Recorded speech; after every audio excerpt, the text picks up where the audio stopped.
E acontece em Bom Jesus do Galho a edição de número 95 do Jubileu do Senhor Bom Jesus. Milhares de fiéis participam todos os anos do Jubileu do Senhor Bom Jesus. As missas são celebradas no Santuário do Senhor Bom Jesus e também na capela localizada no Cristo Paz. O pároco do santuário, Padre Eguinaldo, falou da 90ª edição do Jubileu. Ele faz um convite a todos os fiéis.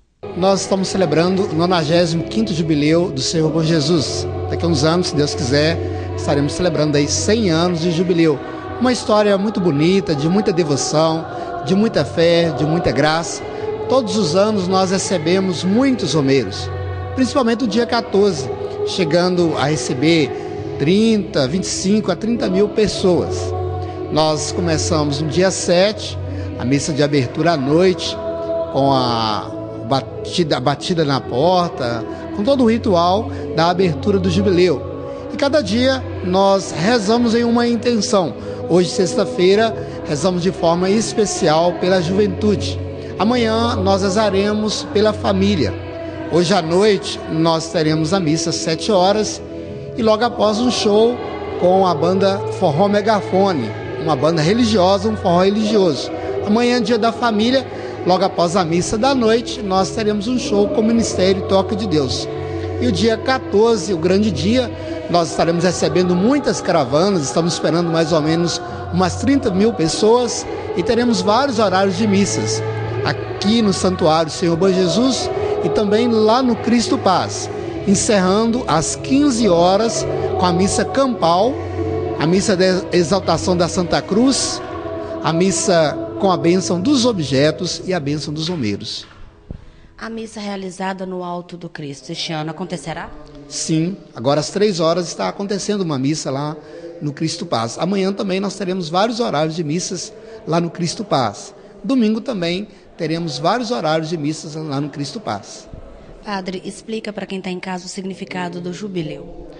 O Jubileu é um tempo de graça. Se nós olharmos no Antigo Testamento, o ano da graça, o ano jubilar, é o ano em que eram perdoadas todas as dívidas. A igreja, quando celebra o Jubileu, ela reconhece, ao mesmo tempo provoca as pessoas para que elas possam buscar a graça de Deus. Daí as indulgências, né, que são, na verdade, sinais, são graças de Deus. Por isso as pessoas buscam participar dos sacramentos, de forma especial o sacramento da reconciliação, a Eucaristia, e aí elas participam deste mistério, dessa graça de Deus. Faça um reforço no convite para que todos possam estar aqui na cidade de Bom Jesus, pelo menos para o encerramento da festa. Faço aí o convite para você estar conosco, celebrando, participando conosco. Hoje à noite, né, a missa às 7 horas, a missa com a juventude, bênção para todos os jovens, o show com forró megafone. Amanhã, os vários horários de missas aqui no Cristo Paz, a missa das 7 horas da noite, a missa dedicada para a família, e logo após o show com o Ministério Toque de Deus. E domingo, grande dia, então, contamos com a participação, com a presença de todos vocês. Sejam bem-vindos ao nosso 95º Jubileu. Jamir, para você, qual a importância de participar do Jubileu? A importância é uma coisa que vem assim, de tradição, de arrumar e a gente ser devoto, né? Eu sou devoto do Sagrado Coração. E lá na minha comunidade lá de Vermelho Novo, e a gente vem prestigiar o Senhor Bom Jesus aqui, é a mesma coisa, e é muito interessante a gente ter sempre essa perseverança, né, de todo ano, a gente fazer o possível, né, de vir, trazer os familiares, né, eu acho muito importante isso. Dona Antônia, o que a senhora sente no coração a cada jubileu do Senhor Bom Jesus? Olha, eu acho que é muito bacana, cada vez que a gente vem, parece que a gente se sente melhor ainda e fica com mais vontade de voltar outra vez.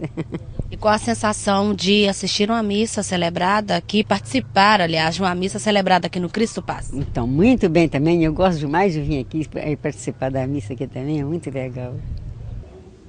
Policiais da Delegacia de Polícia Civil de Caratinga detiveram o último dos suspeitos de estar envolvido com o esquema de tráfico de drogas do antigo bar Good Times em Caratinga. O caso estourou em dezembro de 2012. O delegado Almir Lugon falou da prisão de Altair Simões Pinheiro, de 29 anos, preso em Ipatinga.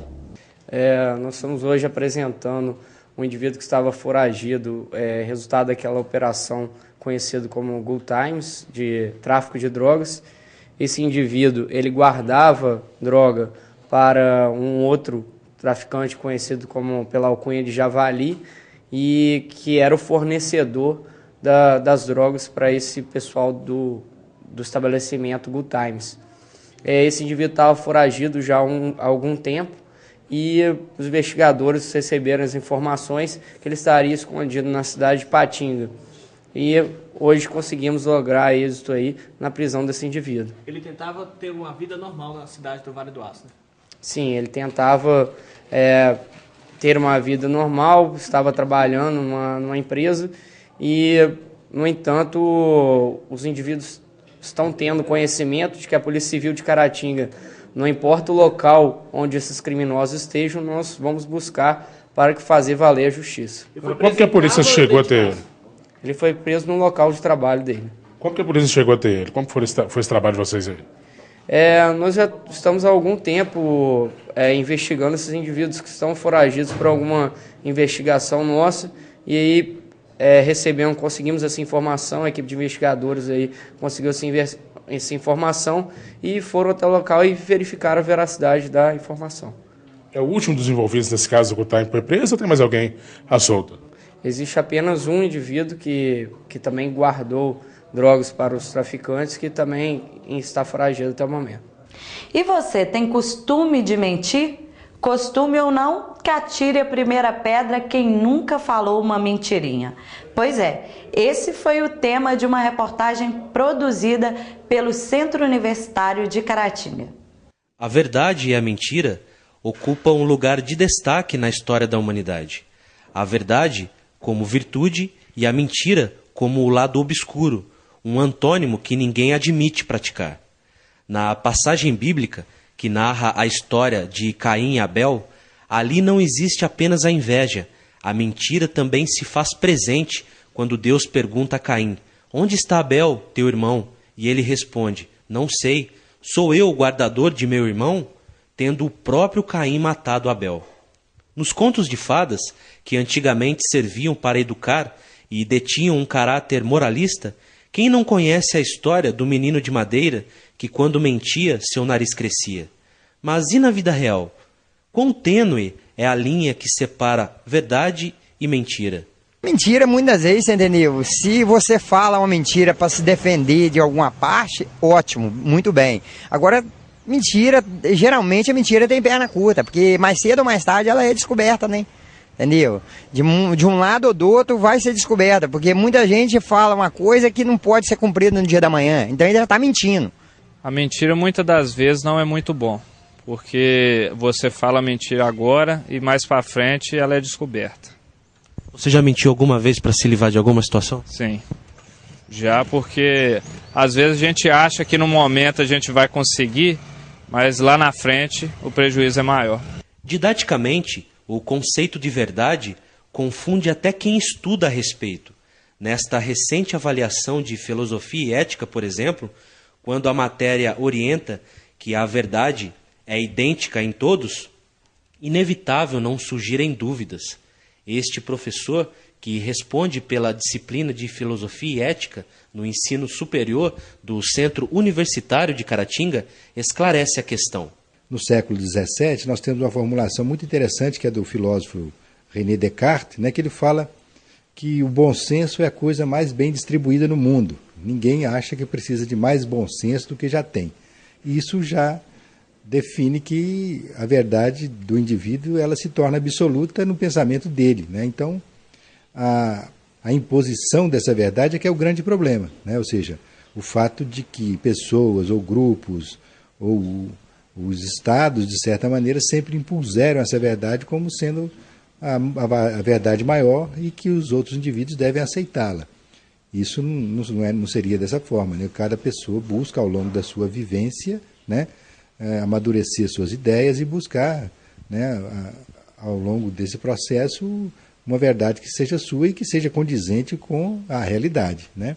Em campanhas eleitorais, o conceito de verdade e mentira se afloram. Claro que com a verdade sendo a mocinha e a mentira a vilã, se tornando arma de ataque entre adversários, um acusando o outro de mais mentiroso. Na última disputa para prefeito em Caratinga, por exemplo, no ano de 2012, enquanto sondagens eleitorais de jornal mostravam a vantagem de um candidato sobre outros, o resultado final foi completamente diferente do propagandeado. Podem existir duas verdades? Contextualmente, sim, né? Porém, somente uma que se aplica, né? Ou seja, uma que seria relativo ao contrato social que as pessoas estabelecem enquanto regra. Então, isso geralmente se apresenta dentro das constituições, dentro do que se estabelece como lei, como norma, né? Então, todos esses princípios que dizem respeito à moral, por exemplo, as pessoas devem seguir como uma verdade. A ética propõe que o sujeito reflita mais, que pense mais sobre se aquilo é realmente verdade, se aquilo condiz com a realidade. Então a ética predispõe ao sujeito talvez questionar essa verdade, né, e buscar uma razão para que ela possa ser transformada. Mas justamente isso. A verdade, existe uma verdade estabelecida e a verdade que pode ser transformada adiante, né? Pode existir uma situação em que um grupo ou uma pessoa defenda uma verdade até certo ponto em que ela lhe convém? Isso dentro da história sempre existiu, né? Por isso que existem essas imposições, essas doutrinações de verdade. Então, se você pegar, por exemplo, as verdades que se estabelecem dentro dos conceitos raciais, né? Que são chamados de etnocentrismo. Uma raça se acha superior à outra, né? Um grupo social se acha melhor do que o outro. Então, as verdades deles geralmente vão sendo impostas, né, dentro do processo histórico. Isso sempre existiu. Existe, assim como o etnocentrismo, vai existir o eurocentrismo, que é a Europa. As ideias geradas dentro do ambiente da Europa sempre foram preponderantes, né? Sempre foram mais superiores do que outras verdades. Então, infelizmente, isso sempre existiu. Porém, né, nós sempre prezamos que as pessoas devam pensar, refletir, analisar o que seria essa imposição. Por isso que existem as escolas, por isso que existe a liberdade de pensamento, a liberdade de expressão, para que as pessoas possam, né, escolher, né, fundamentar melhor as suas ideias, questionar essas ideias, né? E quando mentir se torna um hábito, um problema na vida da pessoa? Este especialista, psicólogo do Centro Universitário de Caratinga, comenta a respeito. Primeiramente, acho importante a gente pensar na mentira, né, e olhar alguns ângulos diferentes. A gente pode mentir para a gente mesmo, né, a gente poderia chamar isso de fantasia. A gente pode mentir para o outro também, com algum lucro, né, ganhando, né, ou uma situação em que a gente possa ser beneficiado. Então, quando a gente pensa em mentira, primeiramente a gente tem que analisar qual é o fundamento dessa mentira, o que essa mentira ela procura, né, qual é o ganho, o lucro secundário dessa mentira. Então, quando ela vira um hábito, né, a gente pode pensar em uma mentira natural, né, que seria todo ser humano ele tem pensamentos disfuncionais, todo ser humano ele tem uma estrutura neurótica, ou a gente pode chamar de estrutura normal, como diz Freud. Todo ser humano ele tem algum sentimento de culpa, ele tem todos esses sentimentos, né, internos. Então, muitas vezes a mentira ela vem, de alguma forma, quando a gente não dá conta de lidar, né, com a realidade. Quando a gente não consegue lidar com a realidade, muitas vezes dura, a gente acaba criando essas fantasias ditas normais, né? Agora, quando essa mentira, né, ela é algo que nos preocupa, né, a gente poderia pensar em algumas situações patológicas, como, né, alguns transtornos como a psicopatia, que o sujeito ele mente, ele vive nessa mentira e ele tem por trás dessa mentira prejudicar o outro, né?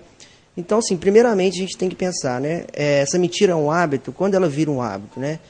Esse hábito ele passa a prejudicar os outros, né? Ele passa a prejudicar, a gente pode pensar em laços de família, né? Na estrutura familiar. E essa mentira passa a prejudicar o próprio sujeito, né? Então, como eu disse no começo, a mentira ela pode ser, né, dita normal, né? Quando ela não tem todo esse vínculo, né, de desestruturação para outras pessoas. E a mentira ela pode virar um hábito quando ela passa a ser a realidade de vida dessa pessoa. Quando ela mesmo não dá mais conta de controlar isso, e quando ela percebe que a vida dela ela se desencadeou em uma mentira, né? A gente poderia chamar isso de um hábito que seria muitas vezes patológico.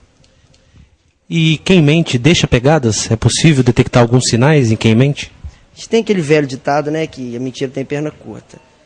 E assim, possíveis diagnósticos, né, ou uma dica que a gente tem esse momento agora assim, tão importante, né, da política, muitas vezes, né, o candidato ele não sabe, né, ele não sente confiança, ele quer saber por quê, né, daquela fala. Então, como a gente pode perceber as primeiras características, né, de uma mentira, né? Primeiramente, o sujeito que mente, normalmente, né, ele se perde um pouco na sua mentira, né? E ele já vem com histórico, né, assim, do que ele construiu em cima daquilo, do que é realidade, do que não é.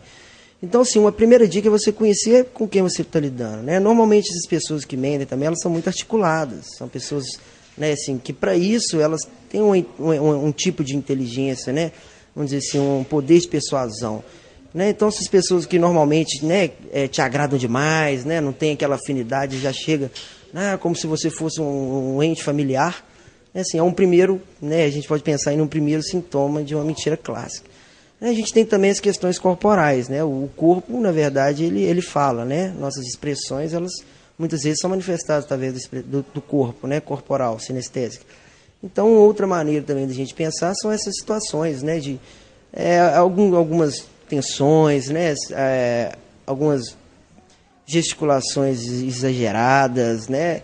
É lógico que nem tudo é receita de bolo, né, não tem como dizer que todas as pessoas que têm um movimento corporal de determinada maneira estão mentindo, mas o corpo, ele muitas vezes ele expressa, né, algumas dessas contradições que a mentira proporciona.